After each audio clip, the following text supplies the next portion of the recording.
Bismillah, Assalamualaikum warahmatullahi wabarakatuh. Innal hamdalillahi nahmaduhu wa nasta'inuhu wa nastahdihi wa natubu ilaihi wa na'udzu billahi min syururi anfusina wa min sayyiati a'malina. May yahdihillahu fahuwal muhtadi wa may yudlil falan tajida lahu waliyyan mursyida. Asyhadu an la ilaha illallah wahdahu la syarikalah wa asyhadu anna Muhammadan abduhu wa rasuluhu la nabiyya wa la rasula ba'dah. Allahumma sholli ala Muhammadin wa ala ali Muhammad kama shallaita ala Ibrahim wa ala ali Ibrahim innaka Hamidum Majid.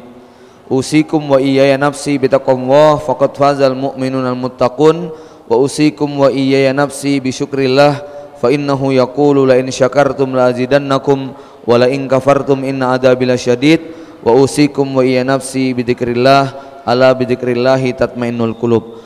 Bapak Ibu kaum muslimin wal muslimat jamaah yang dimuliakan Allah, bersyukur kita pada Allah Subhanahu wa taala di sore hari ini Allah pertemukan kita di salah satu rumah yang mulia dalam satu majelis ilmu yang mudah-mudahan penuh dengan rahmat dan barokahnya. Salawat serta salam semoga senantiasa tercurah kepada Nabi Muhammad sallallahu alaihi wasallam, kepada keluarga, kerabat, sahabat dan orang-orang yang setia meniti jejaknya sampai hari kiamat. Tema kita pada sore hari ini seperti yang terpampang pada layar di depan, berbicara tentang padang mahsyar, perjalanan manusia di negeri 50.000 tahun masa dunia yang Allah sebutkan di dalam Al-Quran, fi yaumin kana miqdaruhu khamsina alfasanah. Berangkat dari sebuah prinsip hidup yang harus dipegang oleh setiap muslim, bahwa seorang mukmin hakikatnya adalah manusia akhirat yang sedang melakukan perjalanan di muka bumi. Ini bukan tempat tinggal kita, ini bukan tempat kita untuk berlama-lama, tetapi kita sedang diminta oleh Allah untuk singgah melewati satu terminal untuk melanjutkan perjalanan menuju hakikat kehidupan yang sejatinya.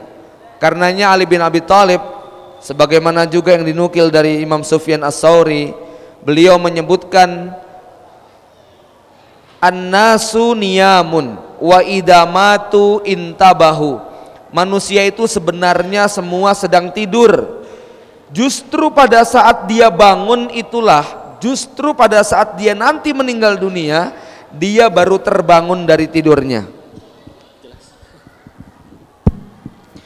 An-nasu niyamun, manusia itu tertidur. Wa idza matu intabahu, pada saat mereka meninggal dunia mereka baru terbangun. Yang namanya orang tertidur maka dia tidak sadar, dia ngelindur, dia bermimpi. Semua yang disaksikan, semua yang dirasakan, semua yang dialami ternyata hanya bunga tidur saja.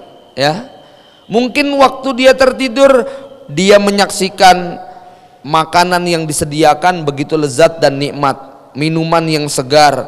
Mungkin dia bermimpi sedang menjadi pengantin baru di atas pelamin, tetapi dia terkejut pada saat terbangun ternyata semua itu hanya mimpi belaka.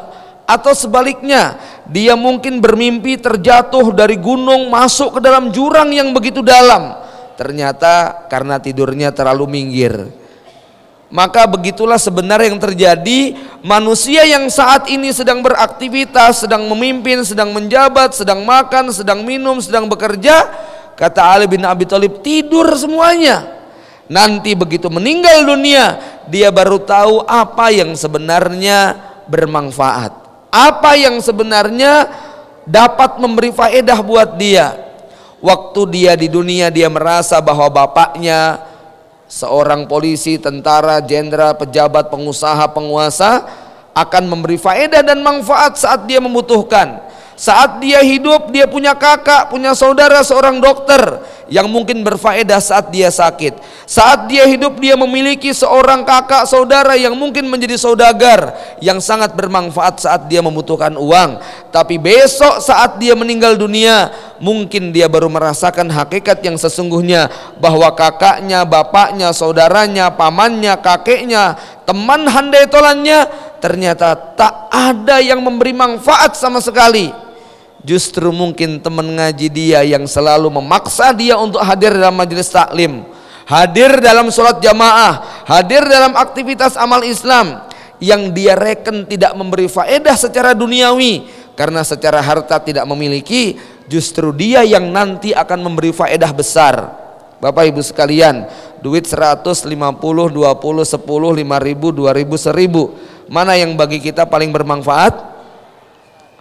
Yang 100 sama 50. Tapi begitu meninggal dunia kita terkejut, justru duit 1.000, 2.000 itu yang paling besar manfaatnya, karena itu yang paling banyak memenuhi kotak-kotak infak kita.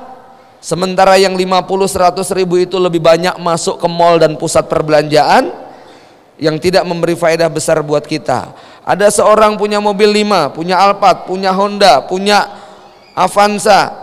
Mungkin yang terakhir dia punya Carry butut hijau tahun 93. Mana yang paling dibanggakan, mana yang paling disukai? Alphardnya, Innovanya, Avanzanya dan sebagainya. Begitu meninggal dunia dia baru sadar mobil Carry butut hijau tahun 93 itu yang paling besar manfaatnya. Ini yang paling sering dipinjam sama tetangga, sementara yang lainnya buat pajangan saja. Bapak Ibu sekalian, maka seorang mukmin dia merasakan betul bahwa yang hari ini kita hadapi sebenarnya hanya mimpi, dan besok justru pada saat meninggal dunia kehidupan yang sesungguhnya baru kita mulai. Karenanya tidak berlebihan, dan ini gambaran yang paling terang bahwa kehidupan kita hakikatnya adalah ujian semata. Allah Subhanahu wa taala mengingatkan, a'udzubillahi minasyaitonirrajim, ya ayyuhal insan innaka kadihun ila rabbika kadahan famulakih. Kalian semua sedang berjalan menuju Allah secara sungguh-sungguh dan pasti akan berjumpa dengan Allah Subhanahu wa taala. Orang Jawa bilang filsafat kematian itu seperti pohon kelapa, yang tua akan jatuh, yang degan muda akan jatuh, yang cengkir masih kecil itu juga akan jatuh. Kematian tidak mengenal batas usia, tidak harus menunggu sakit tua, tidak harus menunggu kita sudah 70-80 tahun, dia bisa menimpa kepada siapa saja. Bapak Ibu sekalian, maka inilah kira-kira fase kehidupan padang mahsyar yang akan dilewati oleh setiap manusia. Fi yaumin kana miqdaruhu khamsina alfasanah, satu hari yang kata Allah panjangnya 50.000 tahun. Jadi kalau di akhirat Allah menyebut fi yaumin kana miqdaruhu alfasanah, satu hari itu sebanding dengan 1000 tahun. Ya.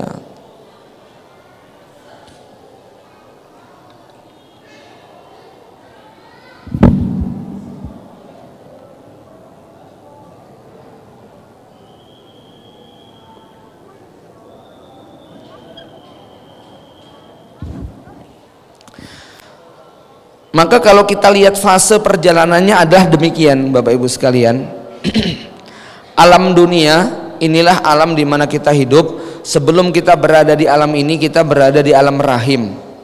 Jadi saat kita di alam rahim, ya, Rasulullah SAW sebagaimana yang dijelaskan oleh Ibnu Abil Iz Al-Hanafi, beliau menyebutkan perbandingan antara luasnya alam dunia dengan alam barzah itu seperti luasnya alam rahim ibu kita dengan alam dunia. Jadi bisa kita bayangkan alam barzah yang simbolnya itu hanya kuburan kecil ukuran 1x2, ternyata luasnya sama dengan perbandingan alam rahim bila dibandingkan dengan alam dunia. Bagaimana luasnya alam akhirat? Lebih tidak terkira lagi. Kemudian masing-masing alam ini berlaku hukum yang berbeda.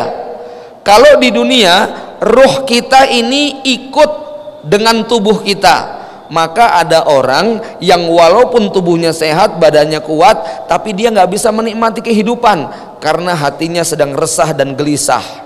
Pak, Ibu, Bapak sekalian, orang kalau lagi stres, lagi sedih, lagi galau, lagi gundah, lagi dikejar-kejar utang, disuguhi makanan enak nggak terasa lezat, duduk di kursi empuk terasa keras, tinggal di ruangan AC terasa panas. Kenapa? Cuman badan yang merasakan, tapi ruhnya dia tersiksa. Begitu nanti manusia masuk di alam barzah, maka dibalik, badan yang ikut ruh. Jadi kalau menikmati makanan itu yang menikmati ruhnya.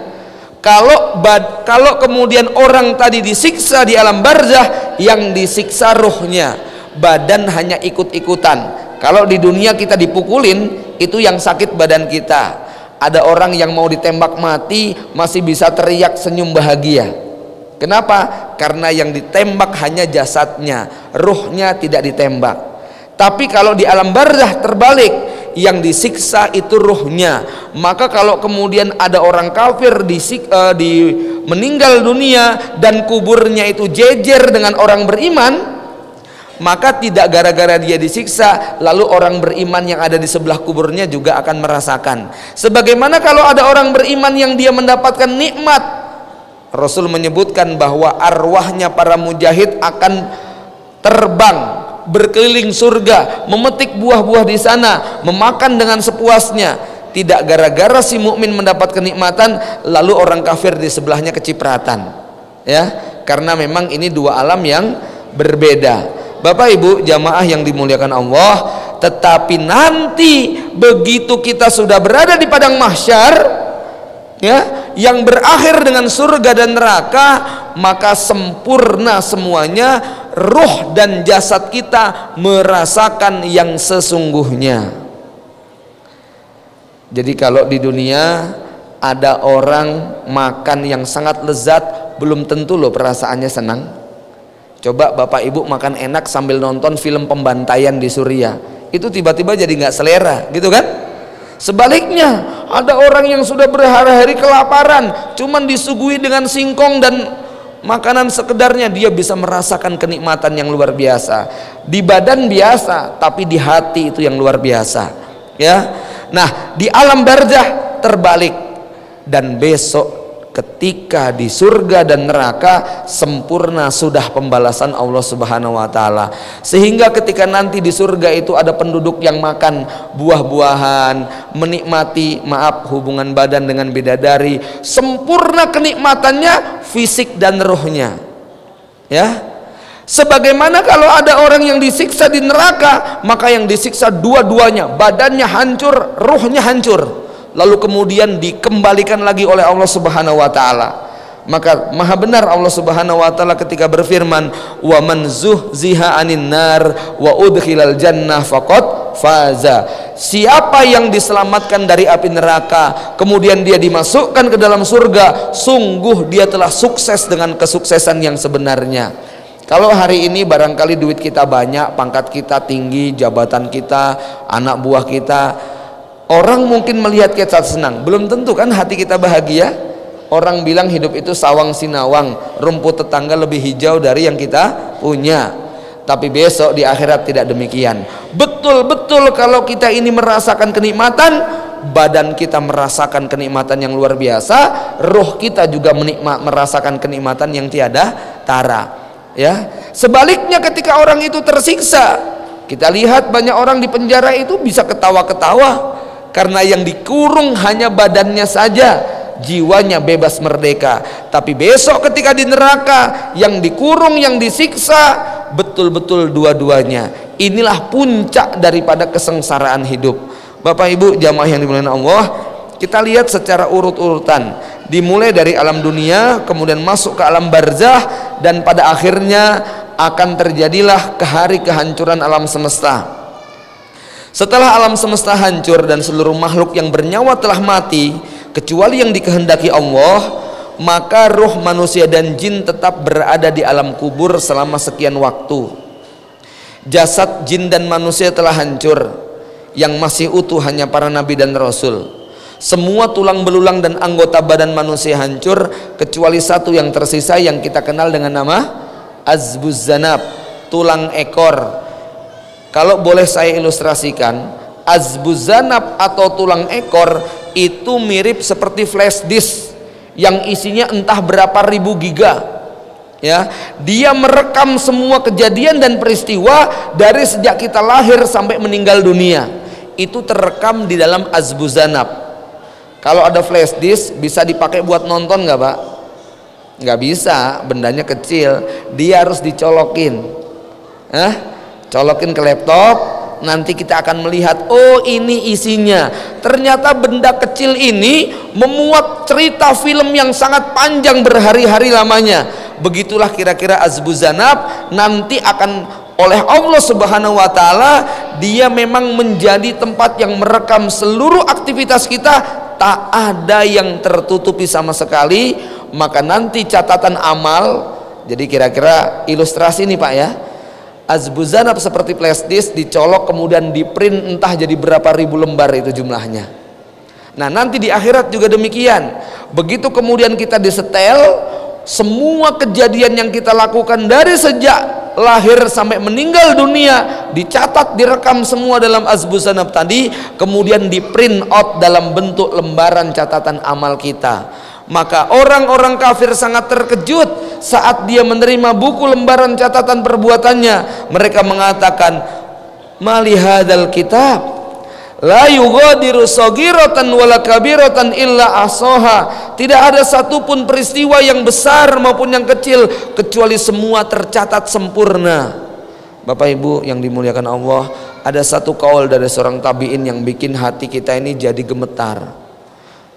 Beliau mengatakan, semua dosa yang dilakukan oleh manusia maka catatannya tetap ada walaupun kita sudah minta ampun dan diberikan taubat oleh Allah Subhanahu wa taala. Seperti Bapak Ibu kalau ngutang terus dibayar Pak, notanya masih ada nggak itu? Begitulah kira-kira, walaupun sudah dikasih tulisan lunas tapi notanya masih ada. Begitulah dengan dosa-dosa yang kita lakukan, walaupun kita sudah istighfar, walaupun kita sudah minta ampun dan diampuni oleh Allah Subhanahu wa taala, tetapi catatannya di akhirat itu masih ada. Malu nggak Pak kira-kira kalau catatan itu dibongkar? Walaupun sudah diampuni, malu nggak? Walaupun sekarang Bapak nggak punya utang tapi tiba-tiba notanya sempat kebaca orang, malu nggak kira-kira? Aduh, ternyata orang ini dulu utangnya banyak. Begitulah kira-kira. Maka yang kita minta kepada Allah bukan hanya maghfirah, tapi yang kita minta adalah al-afiyah. Maka doa yang paling mustajab, yang paling dianjurkan khususnya pada malam Lailatul Qadar adalah doa yang diajarkan Rasul kepada Ibunda Aisyah, Allahumma innaka afuwun tuhibbul afwa fa'fu anna. Inilah afiyah, al-afwu yang Allah berikan kepada hamba, yang membuat lembaran catatan kita nanti bisa terhapus ya. Bapak Ibu jamaah yang dimuliakan Allah, maka setelah jasad kemudian kembali seperti sedia kala, jadi tulang ekor itu nanti akan disiram oleh hujan sebelum peristiwa padang mahsyar. Jadi prosesnya setelah alam semesta hancur lantaran tiupan sangkakala yang pertama, kemudian dunia hening, tidak ada lagi yang namanya langit dan bumi kecuali langit bumi yang baru. Yauma tubaddalul ardu ghairul ardi was samawat, pada hari di mana langit diganti dengan langit yang baru, bumi diganti dengan bumi yang baru. Wa barazulillahi jami'a, manusia nanti akan dikumpulkan secara beragam bersama-sama ya. Maka tulang ekor tadi kemudian disiram dengan air hujan, air yang turun entah berapa waktu lamanya, tapi tiba-tiba tulang ekor ini kemudian bangkit menjadi manusia. Seperti kalau biji sawi itu terkena musim hujan, maka dia tumbuh seperti kembang kol. Begitulah wa kadzalika tuhrajun, seperti itu pula nanti kata Allah kalian akan dibangkitkan, yaitu seperti biji tanaman yang terkena air hujan, di mana bumi yang tadinya mati kering kerontang gersang berubah menjadi hijau dan munculnya tetumbuhan. Tetapi jasad ini belum ada ruhnya, dia seperti robot belaka. Lalu ditiuplah sangkakala yang kedua, maka pada saat itu semua ruh akan berlomba untuk mencari mana casing dia. Jadi casing berupa jasad kasar manusia ini oleh Allah Subhanahu wa taala kemudian diisi dengan nyawa, ruh yang kita punya, dan saat itu tidak ada manusia yang ketuker tempatnya. Ruh kita akan menempati jasad kita tanpa ada yang tertukar sama sekali. Bapak Ibu jamaah yang dimuliakan Allah, hanya saja ada perbedaan. tubuh manusia di padang mahsyar ketika dibangkitkan oleh Allah Subhanahu wa taala dalam bentuk turunnya air hujan, maka tubuh ini diciptakan spesial dan istimewa, tidak sebagaimana waktu di dunia. Pandangan mata manusia ketika di akhirat beda dengan di dunia. Di akhirat penutup matanya akan dicabut oleh Allah Subhanahu wa taala. Kenapa kita nggak bisa ngelihat bakteri? Kenapa kita nggak bisa ngelihat tuyul, jin, setan, dedemit dan sebagainya? Ya, karena memang di kelopak mata kita ada ghita. Fakashafna angka ghita'aka fabasarukal yauma hadid. Pada hari itu penutup matamu akan dicabut sehingga pandangan mata kamu saat itu begitu tajam. Jin, setan yang semuanya tadinya goib tidak kelihatan waktu di dunia, maka ketika di akhirat kita akan bisa menyaksikan mereka semua. Jamaah yang dimuliakan Allah, bisa dibayangkan kayak apa kita bisa ngelihat setan, kita ngelihat jin, ngelihat tuyul, ngelihat berbagai macam makhluk yang jumlahnya hanya Allah yang tahu. Ya, saya sebutkan begitu banyak karena memang Indonesia paling kaya dengan nama setannya, Pak. Ya, dibandingkan dengan Eropa. Negeri kita ini nama setannya luar biasa. Setiap daerah punya lebih dari 1-2, ya. Apalagi dengan ribuan pulau, suku, bangsa, Masya Allah. Bapak Ibu jamaah yang dimuliakan Allah, maka seluruh manusia kemudian dikumpulkan dalam keadaan sebagaimana kata Nabi, yaitu dikumpulkan dalam keadaan tanpa selembar benang, dalam kondisi belum dihitan dan tidak beralas kaki. Mereka dikumpulkan di padang mahsyar yang kata Rasul bentuknya seperti tanah datar, tidak ada lekukan, tidak ada pegunungan yang membuat manusia kemudian bisa bersembunyi. Semua dikumpulkan dari sejak zaman Nabi Adam sampai manusia yang terakhir nanti pada hari kiamat. Keadaan manusia di padang mahsyar itu sangat beragam. Yahrujun nasu ashtata liyurau a'malahum. Manusia akan dikeluarkan, dibangkitkan, dikumpulkan dengan bentuk ragam yang beraneka warna, tapi tidak menunjukkan sama sekali suku bangsa. Ya, mereka dibangkitkan dalam keadaan ragam yang berbeda, liyurau a'malahum, untuk diketahui, untuk diperlihatkan seperti apa kualitas amal mereka saat di dunia. Bapak Ibu sekalian, ada satu pemandangan suasana seperti padang mahsyar yang kita saksikan, yaitu pada saat kita sedang melakukan wukuf di Arafah pada tanggal 9 Zulhijjah, atau mungkin pada saat tawaf mengelilingi Ka'bah. Maka di sanalah gambaran yang paling mewakili tentang aneka ragam bentuk tubuh dan postur manusia. Ada yang tinggi besar hitam keriting, kita langsung bisa nebak kayaknya dari Afrika. Ada yang mancung pirang, kayaknya dari Eropa. Ada yang pendek pesek agak hitam dikit, kayaknya dari Asia, gitu ya. Ada yang mungkin jenggotnya lebat, hidungnya mancung tapi kulitnya agak hitam kasar, oh mungkin wilayah Khorasan, dari Iran, dari Pakistan, dari Afghanistan. Agak hitam-hitam, rambutnya pendek dan sebagainya, oh Bangladesh dan sebagainya. Itu ragam manusia ketika kumpul di Mekah. Tapi besok di padang mahsyar manusia dikumpulkan dengan bentuk ragam yang berbeda, sama sekali tidak menjelaskan asal usul bangsa dan kewarganegaraan mereka.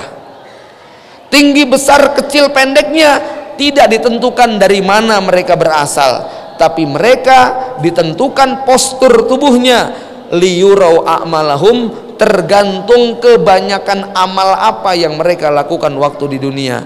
Bapak Ibu jamaah yang dimuliakan Allah, maka kita bisa melihat bahwa bentuk manusia itu 1001 macam wajah mereka.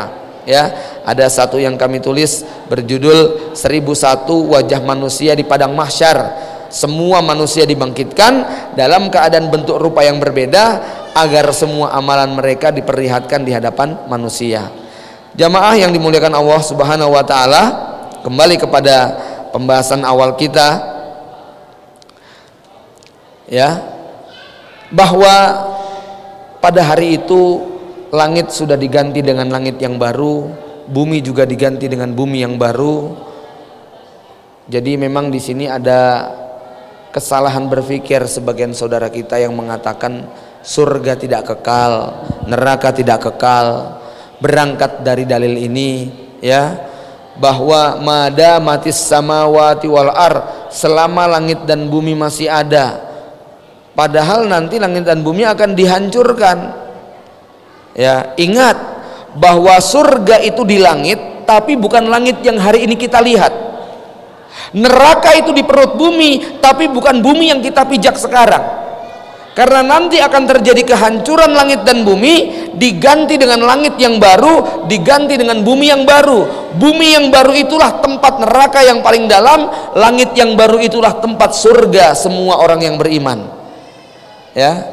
Jadi kita mungkin akan bingung ketika membaca penjelasan para ulama bahwa neraka itu berada di kerak bumi yang paling dalam. Ya, bahwa surga itu di atas langit. Maka yang dimaksud adalah bukan langit yang hari ini kita lihat dan bukan bumi yang hari ini kita pijak, tapi yauma tubaddalul ardu ghairal ardi was samawat, pada hari di mana bumi akan diganti dengan bumi yang lain, langit pun diganti dengan langit yang lain. Jamaah yang dimuliakan Allah, Rasulullah SAW bersabda, yuhsarun nasu yaumal qiyamati khufatan uratan gurlan, manusia akan dikumpulkan pada hari kiamat dalam keadaan tidak beralas kaki, tidak berpakaian dan belum dikhitan. Dan pada saat itulah manusia dikumpulkan dalam keadaan telanjang, laki perempuan disatukan. Tentu saja gambaran pemandangan ini mengusik hati seorang perempuan. Ibunda Aisyah protes kepada Rasulullah SAW, ya Rasulullah, apakah kita tidak merasa malu dikumpulkan dalam keadaan telanjang?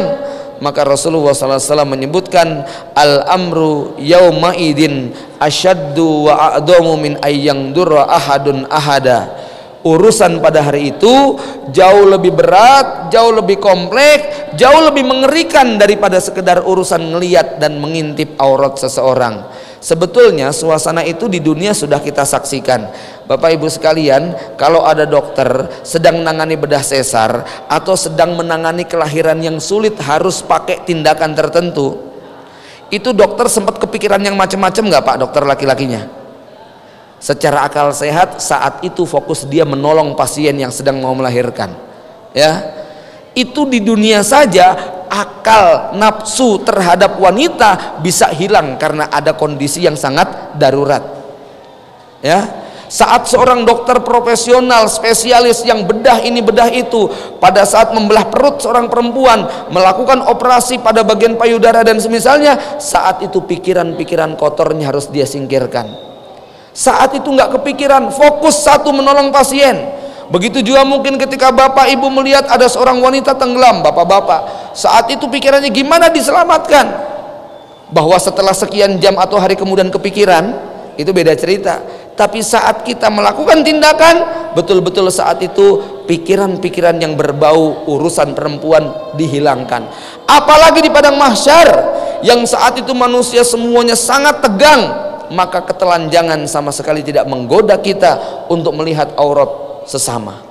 Jamaah yang dimuliakan Allah Subhanahu wa taala, satu lagi keadaan yang digambarkan Rasulullah SAW, bahwa saat matahari didekatkan di atas kepala yang jaraknya dalam satu riwayat 1 mil, di mana sahabat berbeda pendapat, kami tidak tahu 1 mil itu 1,5 kilometer jaraknya atau mil yang artinya seperti jarak antara alis dengan kepala, jadi 1 jengkal lah kira-kira begitu ya.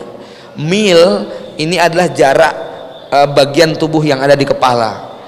Maka ada yang menyebutkan matahari didekatkan di atas kepala 1 jengkal jaraknya. Tetapi demikianlah Bapak Ibu sekalian, bahwa manusia diciptakan super istimewa. Walaupun matahari didekatkan di atas kepala, tapi tubuh kita tidak meleleh, tidak hancur, tidak binasa. Karena memang kita diciptakan berbeda. Pandangan mata kita bisa melihat tembus sampai ke alam gaib. Telinga kita bisa mendengar suara bagaimana ketika nanti api neraka diseret oleh 70.000 tali kekang, yang setiap tali kekang ditarik oleh 70.000 malaikat.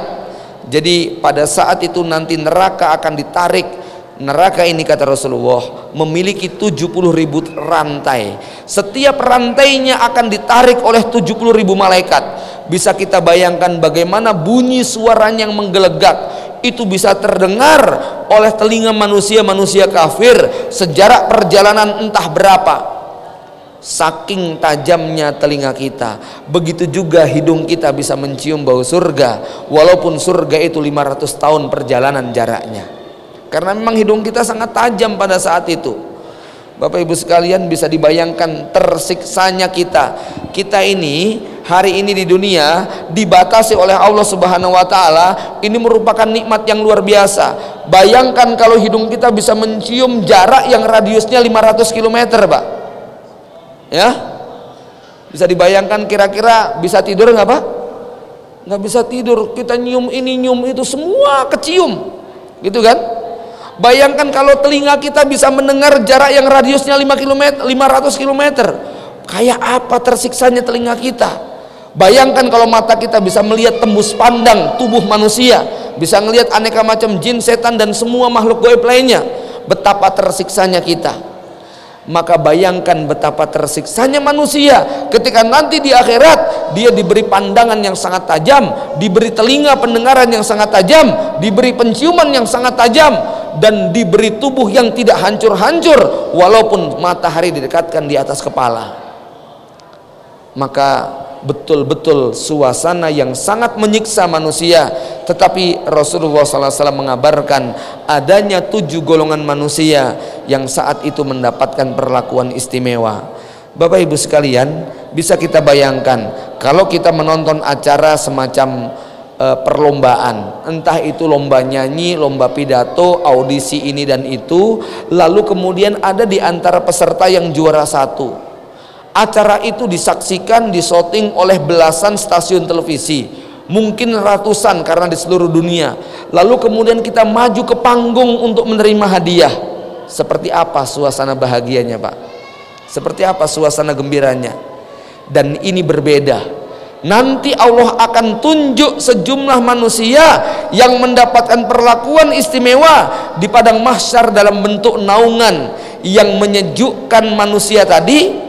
Bayangkan yang nonton bukan tetangga kita saja, yang nonton bukan cuma mertua kita, yang nonton dari sejak zaman Nabi Adam sampai manusia di akhir zaman akan menyaksikan bagaimana sejumlah manusia ini mendapatkan perlakuan yang istimewa. Termasuk yang menyaksikan adalah Rasulullah Shallallahu Alaihi Wasallam. Seperti apa kira-kira bangganya Pak saat itu, Pak? Kalau cuma menang juara tingkat nasional saja kita sudah sampai sujud syukur, bahagia luar biasa, bikin pesta ini pesta itu. Lalu bagaimana dengan kebahagiaan saat kita mendapatkan perlakuan di padang mahsyar?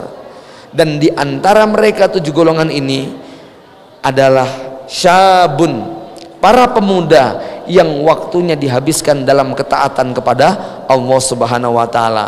Bersyukurlah para pemuda kalau waktu Anda tidak dihabiskan di pusat-pusat perbelanjaan, di pusat-pusat permainan, di pusat-pusat hiburan. Jadi kalau datang ke Trans, masuknya bukan ke sana, Pak. Masuknya ke sini gitu ya. Jadi tempat-tempat yang nanti akan membuat kita mendapatkan perlakuan istimewa di akhirat. Penguasa yang adil, ya. Penguasa bisa level presiden, bisa level gubernur, bisa juga level seorang suami yang adil. Adil itu tidak harus nunggu punya istri 2, 3, 4, Pak. Ya, punya istri 1, punya anak sekian, ini pun bisa divonis tidak adil ketika dia kemudian menelantarkan. Jangan disangka yang nggak adil itu cuma yang poligami saja. Ya, punya istri 1 pun bisa dikatakan tidak adil kepada keluarganya ketika mereka mengabaikan apa yang menjadi hak dan kebutuhannya. Tetapi memang akan lebih terasa lagi bagi mereka yang berpoligami kemudian tidak berbuat adil. Maka Rasul menyebutkan bahwa di antara pemandangan pada hari kiamat nanti saat di padang mahsyar, seorang laki-laki yang nanti datang menghadap Allah dalam keadaan sebelah pundaknya patah dan jatuh ke bawah.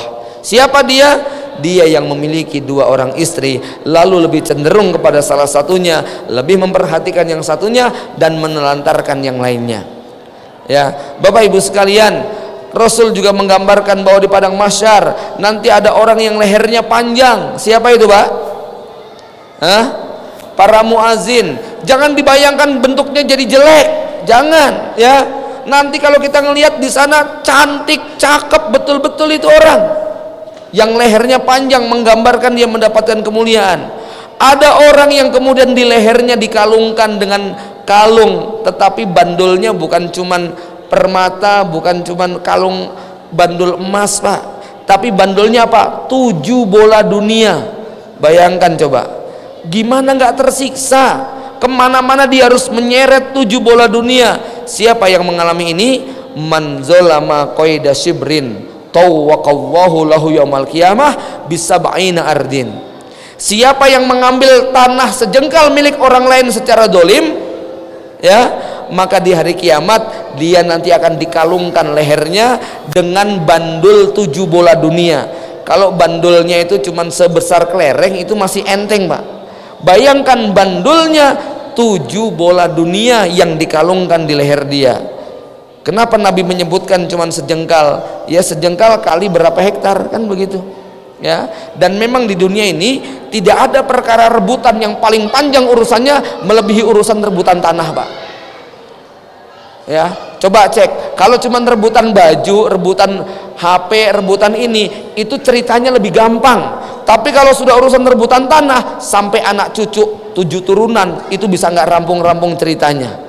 Ya, makanya Nabi mengingatkan, 1 jengkal saja itu panjang ceritanya. Ya, Bapak Ibu jamaah yang dimuliakan Allah, ada juga orang yang oleh Allah dijadikan seperti semut kecil hina yang terinjak-injak. Ya, siapa mereka? Para pemimpin yang sombong dan arogan. Waktu di dunia petantang petenteng mentang-mentang, nyuruh ini nyuruh itu kepada anak buahnya sembarangan. Dia bentak, dia marah, dia ngomel, dia caci, dia hina. Waktu di dunia mungkin dia bangga dengan jabatan dan kedudukannya, tapi di akhirat nanti diganti sama Allah dalam bentuk semut kecil. Bayangkan Bapak Ibu sekalian, saat manusia badannya tinggi besar, dia kemudian jadi semut kecil yang terinjak-injak. Ya, kalau kita nonton sepak bola, yang nonton itu badannya 1,5 meter ke atas, sementara kita anak kecil yang badannya tingginya 70 cm, kira-kira tersiksa nggak, Pak? Hah? Keinjak-injak yang kelihatan cuman kaki orang semuanya. Bayangkan di padang mahsyar nanti orang itu bukan sekedar pendek, tapi dibuat kecil seperti semut yang hina. Inilah balasan buat mereka yang sombong, yang arogan, yang menolak kebenaran, yang mentang-mentang dengan pangkat jabatan dan kedudukan diganti dengan kehinaan di padang mahsyar. Jamaah yang dimuliakan Allah, ada juga orang yang kata Rasulullah SAW dibuat mata mereka nanti buta. Siapa mereka? Allah Subhanahu wa taala berfirman, a'udzubillahi minasyaitonirrajim, wa man a'rada an dzikri fa inna lahu ma'isyatan dongka wa nahsuruhu yaumal qiyamati a'ma. Siapa yang berpaling dari petunjukku, menolak kitab suciku, menghinakan Al-Qur'an, fa inna lahu ma'isyatan dongka, hidupnya nanti akan tersiksa, sempit dan susah dibuatnya. Wa nahsyuruhu yaumal qiyamati a'ma, dan nanti pada hari kiamat di padang mahsyar dia dikumpulkan dalam keadaan buta. Jamaah yang dimuliakan Allah, saya terharu ada seorang ustadz yang buta, yang dia komitmen membaca Al-Quran setiap hari 1 juz. Pernah muncul dia di layar kaca bersama Ustadz Yusuf Mansur. Kemudian dia cerita, dia meyakini siapa yang tidak bisa menghatamkan Quran tiap bulan, dia khawatir termasuk yang diancam ayat ini, yaitu yang melupakan Al-Quran, tidak mau membacanya. Maka dia komitmen walaupun buta, dia kemudian membaca Al-Quran setiap bulan sekali khatam, karena dia takut termasuk yang diancam kalau tidak mau membaca Quran, termasuk yang berpaling dari peringatan. Lalu dia menggambarkan, di dunia ini yang bisa megang tongkat, yang bisa ditolong orang, yang dibantu ini itu saja kalau buta susah. Terus gimana kalau hari kiamat buta, Pak? Ya. Jadi di dunia ini yang kita masih punya bapak, punya kakak, punya teman, ada tongkat, ada alat dan sebagainya, itu saja kalau buta nggak enak. Bagaimana kalau kemudian di akhirat dibuat buta oleh Allah Subhanahu wa taala? Maka orang ini protes kepada Allah, qala rabbi lima hasartani a'ma wa qad kuntu basira. Duhai Allah, kenapa kau kumpulkan aku dalam keadaan buta padahal waktu di dunia aku bisa melihat? Qala kadzalika atatka ayatuna. Karena waktu di dunia saat ayat-ayat Al-Quran ini didatangkan kepadamu, fanasitaha, kamu lupakan, kamu abaikan, kau nggak mau baca, kau nggak mau pelajari. Wa kadzalikal yauma tunsa, gantian hari ini kamu pun dilupakan. Jamaah yang dimuliakan Allah, ya, maka pada saat itulah manusia sangat sekali membutuhkan syafaat dari Allah Subhanahu wa taala. Apa itu syafaat? Syafaat dalam bahasa yang paling mudah kita gambarkan adalah semacam rekomendasi, KTBLC, pertolongan orang dalam. Kalau bapak ibu mau bikin SIM, itu kan proses ujiannya berat, tapi karena punya kakak yang jadi anggota di Samsat, maka langsung masuk dipoto, keluar itu KTP, keluar itu SIM. Kira-kira begitulah syafaat, ya. Mau kerja jadi ini jadi itu, susah proses ujiannya, tapi karena dewan pengujinya itu adalah bapak kita sendiri, masuk tanpa proses ujian. Kira-kira begitulah yang namanya syafaat. Maka kita sangat membutuhkan syafaat dari Rasulullah Shallallahu Alaihi Wasallam. Bapak ibu sekalian, siapa yang dijanjikan syafaat? Salah satunya mereka yang melazimi sholawat Nabi terkhusus spesial pada hari Jumat. Mereka yang selalu membaca sholawat Nabi saat nama Nabi Muhammad Sallallahu Alaihi Wasallam disebutkan.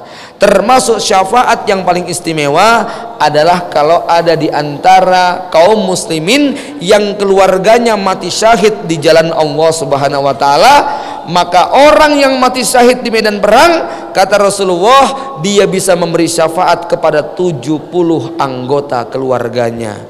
Maka kalau pada zaman sahabat, begitu mendengar anaknya meninggal dunia di medan perang, bukan kemudian dia nangis, tapi dia kemudian tasyakuran karena membayangkan nanti akan mendapatkan syafaat dari anaknya yang masuk surga duluan. Jamaah yang dimuliakan Allah, banyak lagi amalan-amalan yang membuat kita akan mendapatkan syafaat di sisi Allah Subhanahu wa taala, syafaat dari Rasulullah sallallahu alaihi wasallam, dan syafaat itu bertingkat-tingkat, ya. Kemudian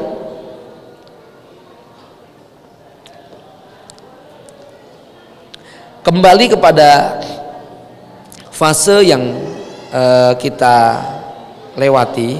Jadi prosesnya adalah setelah kita dibangkitkan, kita akan berburu syafaat, dan semua nabi saat itu menolak. Nabi Ibrahim, Nabi Adam, Nabi Nuh, Nabi Musa, bahkan Nabi Isa, mereka menolak untuk memberikan syafaat, dan satu-satunya nabi yang bisa memberikan adalah Rasulullah Sallallahu Alaihi Wasallam. Bapak ibu jamaah yang dengan Allah, setelah itu kemudian masuklah proses hisab. Apa itu hisab? Hisab itu adalah audit.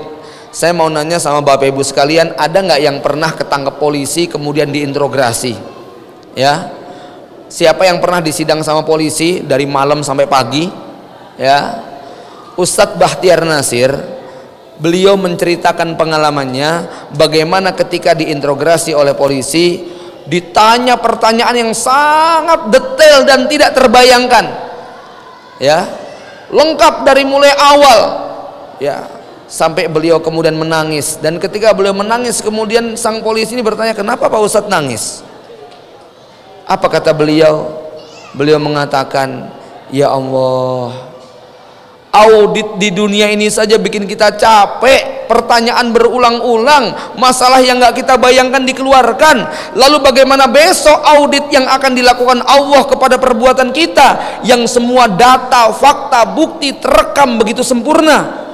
Kalau sekarang kita disidang sama polisi kan masih banyak yang kita tutup-tutupi, Pak, masih banyak data yang belum terungkap, masih banyak data yang tidak valid, tapi besok betul-betul tidak ada yang tersisa sama sekali.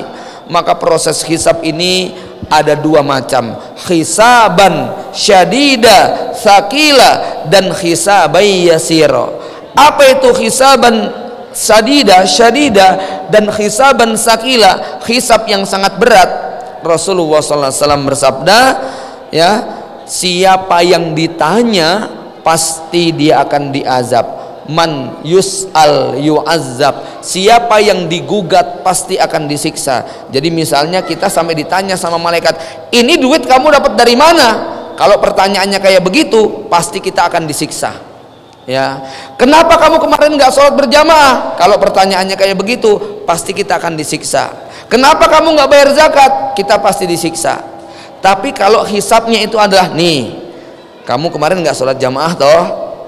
Ya nggak apa-apa, karena waktu itu kamu sakit kan? Nah itu berarti aman, Pak.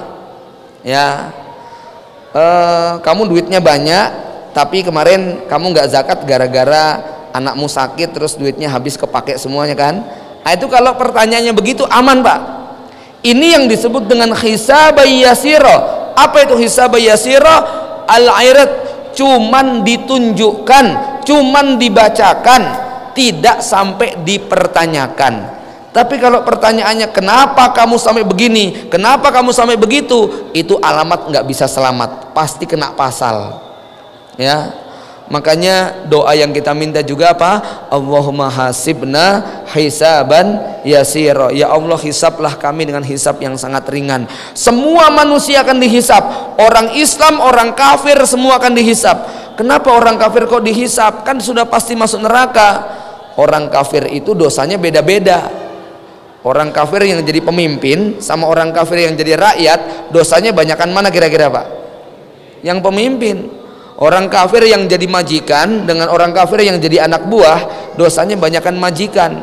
Ya, orang kafir yang mabuk, yang mencuri, yang berzina, yang membunuh, dengan orang kafir yang sekedar karena dia berbeda, yang dia bukan beragama Islam, itu nanti proses hisabnya juga berbeda. Ya, ini yang pertama. Yang kedua, orang kafir itu dihisab itu supaya membuat mereka makin stres, makin sakit, makin tersiksa.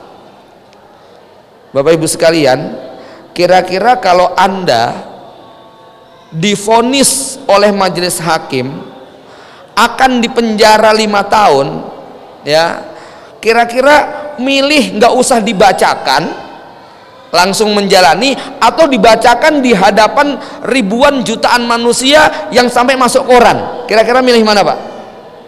Udah deh, tak jalanin tapi jangan dibacakan. Kira-kira begitu. Kenapa? Dibacakan itu tingkat stresnya makin tinggi. Semua orang pada tahu, ya. Maka dibacakannya hisab orang kafir pada hari kiamat itu untuk membuat dia makin terpukul, makin tersiksa, ya, dengan adanya hisab tadi pada yaumul kiamah. Apa yang akan dihisab oleh Allah pada hari kiamat? Ya, yang dihisab ini ternyata bukan cuman 4, Pak. Ya, kita tahu yang dihisab nanti adalah umur kita, harta kita, waktu muda kita, dan badan kita digunakan untuk apa. Ya, ternyata cinta dan benci kita pun akan dihisab. Perhitungan amal di akhirat tidak hanya menyentuh semua ucapan dan perbuatan anggota badan, tapi juga niat dan perbuatan hati. Rasa senang, benci, dendam, iri, kasih sayang, kesabaran, kerelaan menerima takdir, dan amalan-amalan hati pun nanti akan dihisab. Ya, kemunafikan orang-orang munafik akan dibeberkan, kebencian mereka kepada Islam dan kaum muslimin akan dibongkar. Semua niat baik hati di dalam hati manusia akan ditunjukkan secara jelas. Jadi bukan cuma amalan-amalan nyata saja. Karenanya yang namanya hisab, perhitungan yang akan Allah perlakukan itu betul-betul sangat istimewa. Bapak Ibu sekalian, kalau misalnya kita dihina lalu sakit hati, ada mesin alat ukur yang membuat kita tahu kedalaman sakit hati kita nggak, Pak? Nggak tahu ya. Kalau kita mukul tinju itu kan pukulannya ada angka skornya, kedalamannya, kekerasannya, itu muncul angka. Tapi kalau kita dipukul hati kita, dihina, dibully dan sebagainya, belum ada alat ukurnya, ya.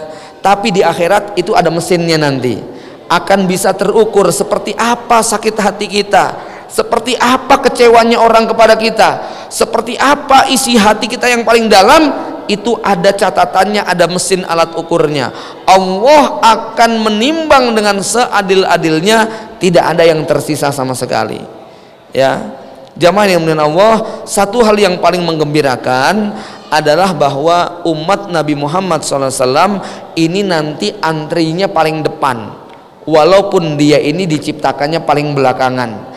Jadi umat Nabi Adam, Nabi Idris, Nabi Nuh, Nabi Ibrahim itu proses auditnya belakangan, dipanggilnya paling lama. Sementara kita umat Islam yang dimunculkan paling belakangan, tapi pada hari kiamat nanti akan dipanggil duluan. Jamaah yang dimuliakan Allah, satu hal yang sangat mengerikan adalah bahwa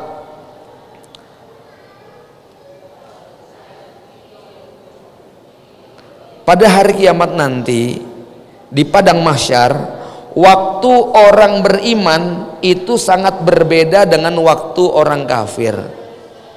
Kalau orang-orang kafir, mereka akan merasakan waktu itu berjalan 50.000 tahun.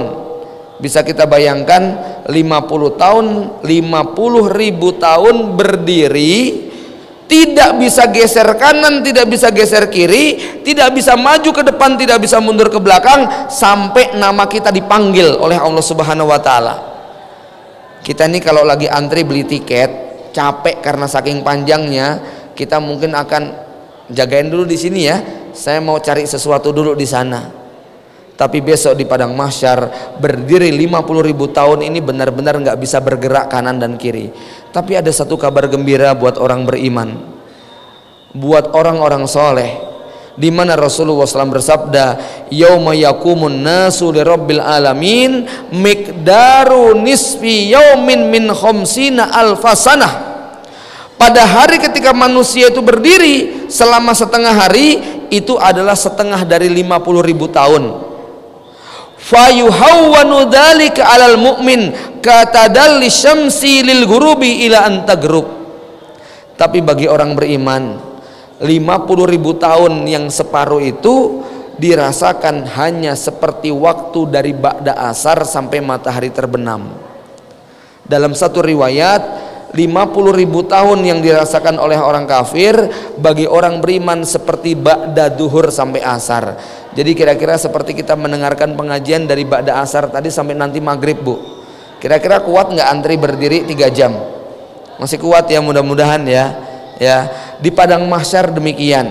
Insya Allah, mudah-mudahan kita masuk dalam kategori yang nanti merasakan hisab hanya 3 jam saja. Sementara mereka akan antri 50.000 tahun lamanya. Jamaah yang dimuliakan Allah, maka ini sebuah keberuntungan buat orang yang beriman. Saya nggak bisa membayangkan bagaimana antrian 50.000 tahun, tetapi ternyata yuhawwanu, dibuat ringan menjadi hanya sekitar 3 jam saja, atau seperti dari ba'da asar sampai matahari terbenam. Ya,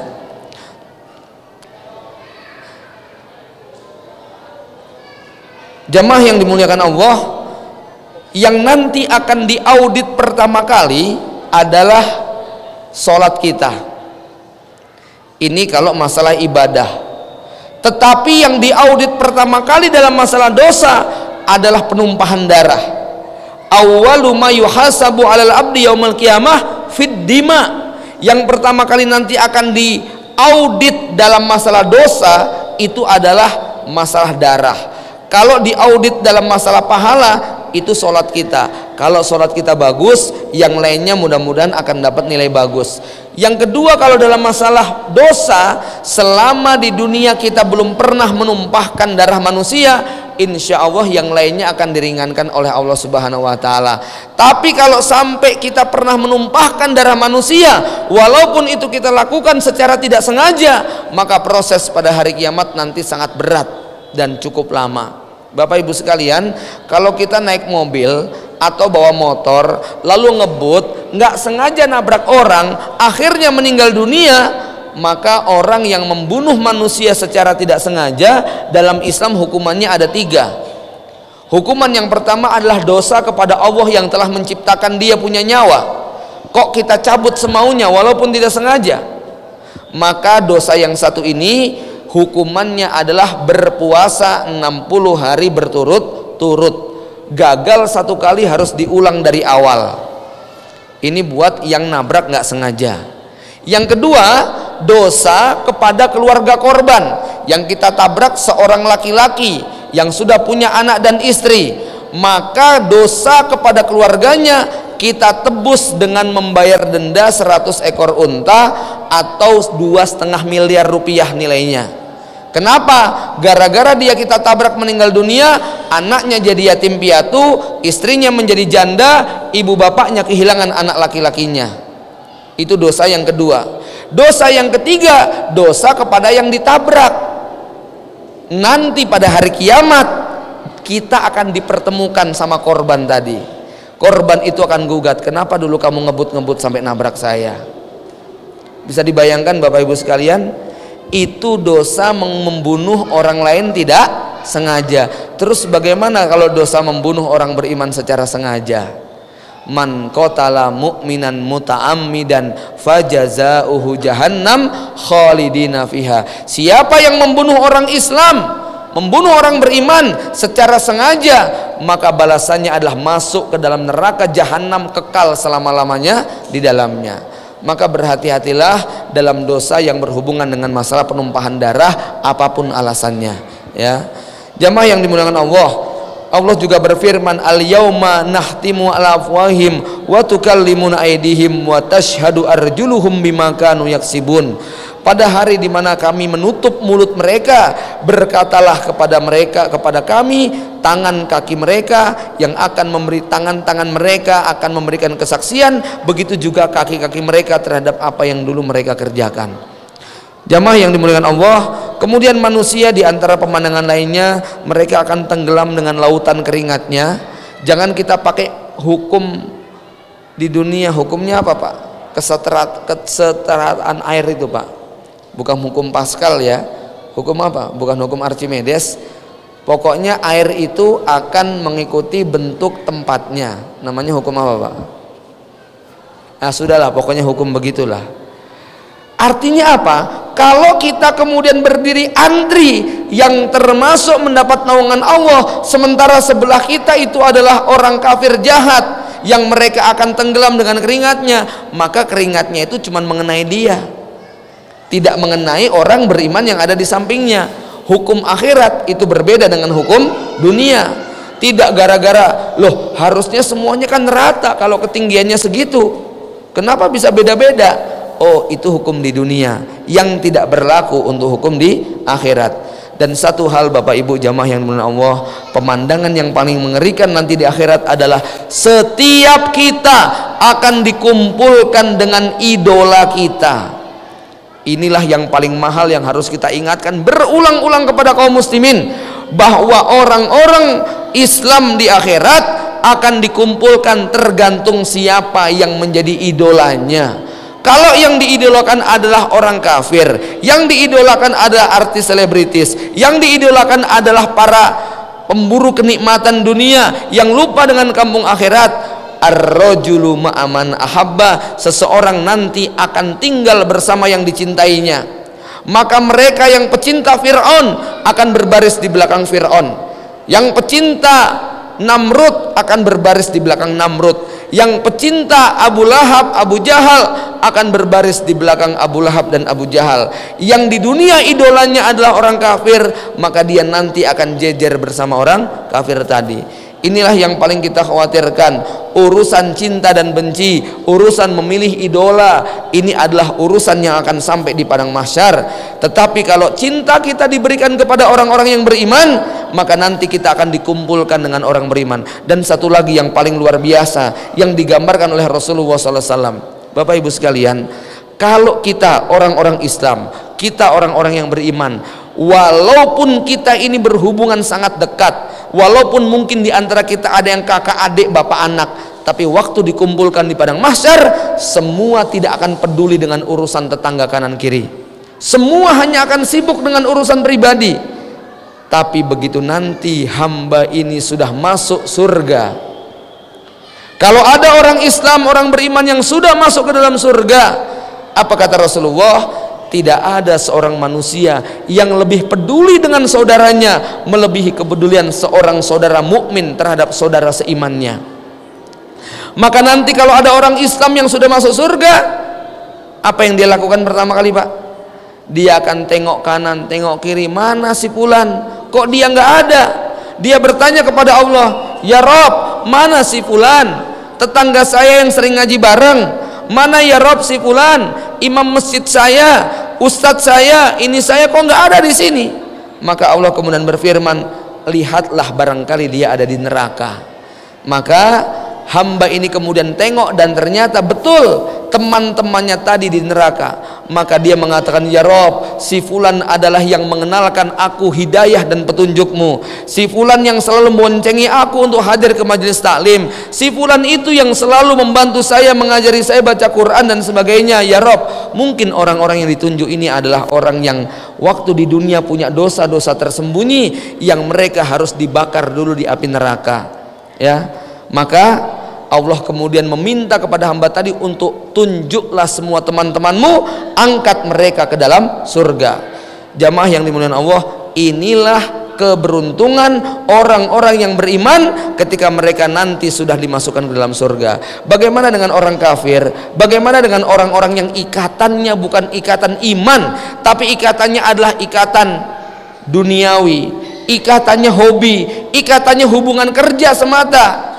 Maka yang terjadi adalah Rabbana inna atokna sadatana wa kubaro'ana fa'adalluna sabil. Ya Allah, waktu di dunia saya itu nurutnya sama bos saya dia, ya Allah, tetapi gara-gara saya nurut sama bos saya, ternyata dia menyesatkan saya dari jalanmu, ya Allah. Rabbana atihim di'faini minal azab. Ya Allah, beri dia siksa 2 kali lipat. Jadi kalau ikatan kita di dunia adalah ikatan hobi, ikatan kerja, ikatan hubungan majikan dengan bawahan, ikatan hubungan atasan dengan karyawan, maka ikatan yang semacam ini kalau tidak ada ikatan keimanan, di akhirat justru akan saling gugat menggugat. Bapak ibu sekalian, 2 laki perempuan yang lagi asik masuk pacaran, malam mingguan dia jalan-jalan sampai terlalu dalam mereka berhubungan. Kayaknya mereka rela untuk sehidup semati, rela membawa cinta mereka sampai ke alam kubur katanya, ya. Tapi besok apa yang terjadi ketika ditanya oleh Allah, kenapa kamu berzina? Dia, ya Allah, yang nyuruh-nyuruh. Kira-kira pacarnya bilang gimana? Kamu aja yang mau juga, begitu. Maka akan saling salah menyalahkan. Kenapa kamu korupsi? Saya disuruh sama atasan saya, ya Allah, kalau enggak saya akan begini begitu, ya. Kira-kira atasannya bilang gimana? Enak aja kamu, kamu juga yang mau kok. Ini dialog ini direkam dalam surat Saba ayat yang ke-32, 33, 34. Bagaimana Allah menggambarkan bantah-bantahan antara seorang majikan dengan karyawannya, antara atasan dengan bawahannya, antara pimpinan dengan rakyatnya. Akan terjadi dialog yang sangat banyak. Karenanya jamaah yang muliakan Allah, betapa rugi kalau hubungan kita di dunia hanya dibangun semata dengan ikatan-ikatan duniawi belaka, ya. Jamaah yang muliakan Allah, proses berikutnya adalah pembagian catatan amal. Orang-orang beriman akan menerima dengan tangan kanannya, adapun orang-orang jahat, orang-orang kafir, dia menerima amalan dengan tangan kirinya. Tetapi dalam ayat yang lain, fa amma man utiya kitabahu wara'a dhuhrih, dia menerima dari belakang punggungnya. Ini dalam tafsir disebutkan, tangan kirinya orang kafir, orang jahat itu nanti tidak berada di sebelah sini Pak, tapi diletakkan di belakang punggung. Kemudian kepalanya akan dibalikkan menghadap ke arah dadanya, tapi kakinya masih menghadap ke arah depan perutnya. Bisa dibayangkan jalannya kayak apa Pak? Kaki masih ngadep ke depan, tapi kepala itu ngadep ke belakang, sementara tangan itu nempelnya tidak di sebelah sini, tapi nempelnya di dada, di punggung, ya. Lalu dia menerima amalan perbuatan dengan tangan kirinya melalui belakang punggungnya. Maka ini adalah sebuah ekspresi kehinaan yang luar biasa. Maka pada saat melihat semua pemandangan itu, yauma ya'addu dzalimu ala yadayhi, pada hari itu orang-orang dolim akan menggigit kedua tangannya. Ekspresi menyesal itu adalah gigit jari paling 1, ya. Kalau 2 berarti levelnya lebih tinggi lagi, ya. Kalau gigit jari 3 itu menyesalnya mungkin banget sekali. Tapi bayangkan ekspresi itu digambarkan oleh Allah, bukan cuma gigit jari 1-2, tapi 10 jarinya, 2 tangannya akan dimasukkan ke dalam mulutnya. Apa muat tangannya Tat? Jangan berbicara tentang hukum di akhirat yang disamakan dengan di dunia. Tidak sulit bagi Allah untuk membuat mulut kita, ya, mungkin lebih lebar daripada wajah kita, ya, sehingga kedua tangan manusia itu akan bisa masuk ke dalam mulutnya. Jamaah yang dimuliakan Allah, kemudian proses berikutnya adalah mizan, yaitu ditimbangnya amal perbuatan kita.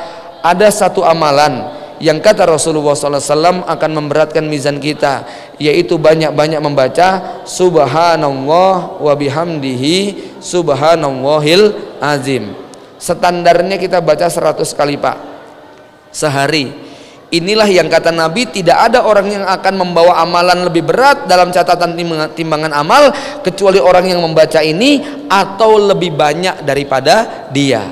Dan ada satu amalan zikir lagi yang sangat istimewa, yang pada saat salah satu istri Nabi membaca zikir dari pagi sampai duha, lalu Rasulullah SAW mengatakan, maukah engkau aku tunjukkan satu amalan yang itu lebih baik, lebih besar pahalanya dari apa yang kamu baca dari pagi sampai jam 9 ini. Kaget itu istri Nabi. Apa bacaannya ya Rasul? Subhanallah wa bihamdihi adada khalqihi wa ridho nafsihi wa zinata arsihi wa midada kalimati. Subhanallah, maha suci Allah, wa bihamdihi, segala puji baginya, adada khalqihi, sebanyak bilangan makhluknya. Bisa dihitung berapa makhluk Allah? Adada khalqihi wa ridho nafsihi, sepenuh ridhonya. Enggak kita tahu bagaimana ridhonya Allah Subhanahu wa taala, ya. Wa zinata arsihi, seberat timbangan arsnya. Arsnya Allah kayak apa? Padahal 7 langit dan bumi dibandingkan dengan kursi Allah seperti 7 logam yang dimasukkan ke dalam loyang. Sementara kursinya Allah bila dibandingkan dengan arsnya itu seperti cincin yang dilemparkan ke padang pasir. Itulah luasnya ars Allah. Sementara kita berzikir dengan zikir yang sama beratnya dengan timbangan arsnya Allah. Wa midada kalimatih, dan sebanyak bilangan kalimatnya. Padahal seandainya semua pohon dijadikan sebagai pena dan 7 lautan dijadikan sebagai tintanya untuk dipakai menulis kalimat Allah Subhanahu wa taala, maka itu tidak akan selesai. Subhanallah, mari kita baca subhanallah wa bihamdihi adada khalqihi wa ridho nafsihi wa zinata arsihi wa midada kalimati. Inilah amalan yang akan memberatkan dalam timbangan. Jamaah yang dimuliakan Allah, Rasulullah sampai mengingatkan, ma yatamassaru ar-rajulu ala syai'in illa ala sa'atin marrat fiha lam yadhkurismullahi alaihi. Tidak ada sesuatu yang bikin orang itu menyesal pada hari kiamat kecuali ketika dia teringat ada hari waktu yang dia lewati tanpa berzikir kepada Allah Subhanahu wa taala. Bapak Ibu sekalian, nanti di hari kiamat akan diperlihatkan pahala orang yang naik haji. Sangat luar biasa istimewa. Kira-kira Anda yang tidak bisa naik haji nyesel nggak? Bener nyesel? Masa nyesel? Oh nggak punya duit, nggak punya kemampuan untuk berangkat. Nyesel sih nyesel, tapi nggak terlalu banget lah. Kenapa? Memang kita nggak mampu kok. Nanti pada hari kiamat akan diperlihatkan orang yang mati syahid di medan perang dengan darah yang tertumpah, yang hadiahnya 72 bidadari, dikasih mahkota di kepalanya, kemudian mendapatkan 6 lagi keistimewaan lainnya. Iri nggak kita ngeliat mereka Pak? Bener iri. Kita nggak berani mati kok, ya. Ibadah haji, ibadah sedekah, ilustrasinya begini. Kalau di mall sini ada Honda Alphard, ya, yang harganya 1,5 miliar, kemudian didiskon jadi 100 juta, Anda nggak bisa beli, nyesel nggak? Hah, nyesel nggak?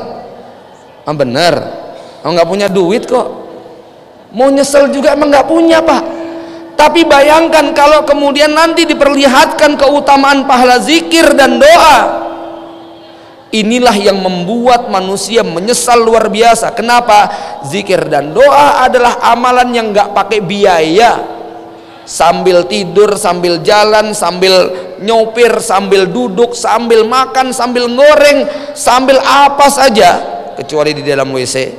Itu kita bisa lakukan. Tapi berapa lama kita kuat berzikir kepada Allah Subhanahu wa taala? Banyak dari kita yang habis sholat itu astagfirullah, Allahumma lantas jalan, ya, nggak dilanjutkan antas salam wa minkas salam. Bahkan ada yang baca istighfarnya saja sambil ngelipet mukena, ngelipet sajadah, ya, saking nggak sempatnya dia berzikir untuk lama-lama. Maka ini yang akan membuat manusia nyesal. Kalau misalnya ada motor Alphard harganya 20.000 rupiah, di kantong Anda 1 juta, tapi nggak beli, nyesel nggak kira-kira? Nyesel banget. 1 juta malah buat main video game sama main itu tuh, ya, habis. Kita nyesel sekali. Kenapa? Murahnya luar biasa, harusnya bisa dapat 10 unit, tapi kita sia-siakan. Begitulah amal yang kita lakukan. Jamaah yang dimuliakan Allah, puncak terakhir adalah ujian keimanan. Jadi gambarannya begini, bahwa nanti pada kiamat, setelah manusia melewati semua proses syafaat, hisab, pembagian catatan amal, mizan, dan telaga Al-Kautsar, proses terakhir adalah ujian keimanan. Orang kafir langsung masuk ke dalam neraka. Orang munafik bajunya di dunia adalah Islam, maka dia tetap masuk proses ini. Hanya dia nggak bisa lewat telaga, dia akan menyingkir menjauh, lalu masuk ke pos yang terakhir, yaitu pos ujian keimanan. Bagaimana pos ini bisa berlangsung? Prosesnya adalah Allah Subhanahu wa Ta'ala akan memperlihatkan betisnya, ya. An Abi Sa'id radhiyallahu anhu qala sami'tu Nabi sallallahu alaihi wasallam yaqulu yaksifu rabbuna an saqihi fayasjudu lahu kullu mu'minin wa mu'minatin. Rabb kita Allah akan menyingkap betisnya. Yauma yukshafu an syaqi wa yud'auna ila sujudi fala yastati'un. Pada hari ketika Allah nanti mengangkat betisnya, jangan kita ilustrasikan, hanya Allah yang maha tahu kayak apa bentuknya. Tapi Rasul bersabda, Allah nanti akan mengangkat betisnya, dan pada saat betis Allah itu kemudian diperlihatkan kepada manusia, orang beriman laki dan perempuan langsung sujud seketika. Orang munafik pengen sujud, apa yang terjadi? Oleh Allah tulangnya dari ujung kepala sampai ujung kaki dicor menjadi satu tanpa ada ruas sama sekali. Maka setiap kali dia mau sujud langsung jengkang ke belakang, jatuh tengkurap ke depan, bangun lagi pengen sujud, jatuh lagi, terus tidak bisa. Maka pada saat itu ketahuan mana orang beriman, mana orang munafik. Bagaimana kita bisa memperkirakannya? Mereka yang datang ke masjid malas-malasan itu nanti bisa terancam nggak bisa sujud pada hari kiamat. Mereka yang sujudnya bohong-bohongan, ya, pura-pura saja, datang ke masjid bukan niat untuk sholat, maka nanti dia tidak mampu untuk sujud beneran pada hari kiamat. Maka Allah menggambarkan bahwa sifat orang munafik, ya, itu mereka tidak mau mengerjakan sholat kecuali malas-malasan. Sholat Pak, tapi malas-malasan. Maka 2 jenis sholat yang paling berat buat orang munafik, apa itu? Sholat subuh dengan sholat isya. Maka luar biasa kalau gerakan subuh berjamaah ini kita hidupkan. Qala Rasulullah sallallahu alaihi wasallam, basyiril masaina bin fid dulumat binurit tami yaumil qiyamah. Sampaikan kabar gembira kepada umatku yang mau berjalan di kegelapan. Maksudnya sholat subuh dan sholat isya, karena subuh masih gelap, isya juga sudah gelap. Apa kabar gembiranya? Binurit tami yaumil qiyamah, dia akan mendapatkan cahaya yang sempurna pada hari kiamat. Maka pada ujian kegelapan inilah orang-orang akan berjalan mengandalkan cahayanya. Maka doa kita waktu mau berangkat ke masjid apa? Allahumma ja'al fi qalbi nuran wa fi basari nuran wa fi sam'i nuran wa fi uzuni nuran wa an yamini nuran wa an yasari nuran wa amami nuran wa khalfi nuran wa fawqi nuran wa tahti nuran wa ja'al fiyya nuran. Kita minta cahaya depan, belakang, kanan, kiri, atas, bawah, jantung, semua penuh dengan cahaya. Tapi kata Rasulullah, ada orang yang cahayanya sebesar pohon kurma, tapi ada yang seperti seujung kuku, ada yang seperti kunang-kunang. Maka orang munafik akan berhenti pada saat berjalan.